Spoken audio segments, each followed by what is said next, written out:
పరమేశ్వరుని ఆవాహనం చేసుకోవాలి ప్రతి అంగములో కూడా. దాని పేరే మహాన్యాసము. అలా చేసుకొని మనం ఆయనలాగా మారిపోయి నువ్వే శివుడిగా మారి అర్చన చేయాలి. దాని పేరు అలా చేసుకుంటే శివుని యొక్క ప్రసన్నత తప్పకుండా ఉంటుంది. మనం చేసే నక్తం వల్ల ఆరోగ్య లాభం ఉంటుంది, శత్రునాశనం కలుగుతుంది, మందబుద్ధి నుంచి బయటపడే అవకాశం. కాబట్టి కార్తీక మాసంలో ఉన్నటువంటి విలువలు, కార్తీకమైనటువంటి ఒక ప్రయోజనాలు అనేకంగా చెప్పబడింది. ఈ యొక్క సమయంలోనే రుద్రాక్ష జలంతో, బిల్వ జలాలతో, భస్మాభిషేకంతో ఆయనకు అభిషేకం చేయగలిగితే మనం అనుకున్నటువంటి ప్రతి ధర్మమైనటువంటి కోరిక నెరవేరుతుంది. కార్తీక మాసంలో చేసే అభిషేకం వల్ల వివాహయోగం, సంతానయోగం, ధనయోగాన్ని పొందుకునే అవకాశాలు ఎక్కువగా ఉంటాయి. ధ్యాన ముద్రలో ఉంటారు కాబట్టి, మిగతా సమయంలో ఆయన అనేకమైనటువంటి కార్యక్రమాలు ఉంటారు కాబట్టి, ఈ సమయం అంటే ఒక్కొక్క సమయంలో ఒకలా ఉంటాడు ఆయన.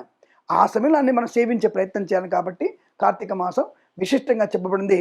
రుద్రాక్షల యొక్క ప్రతిఫలం కూడా ఇక్కడ ఎక్కువ, అంటే ఆ కాయలు ఇక్కడ ఎక్కువగా బయటికి వస్తుంటాయి.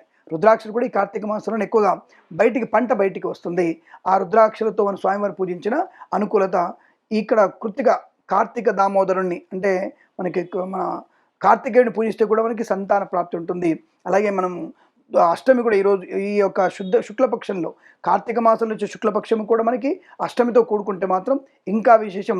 అది శుక్రవారం అష్టమి అయితే ఇంకా అద్భుతమైన విశేషంగా చెప్పుకోవచ్చు మనం, అలా చెప్పబడుతుంది. కాబట్టి కార్తీక మాసంలో శివనామస్మరణే గొప్పది.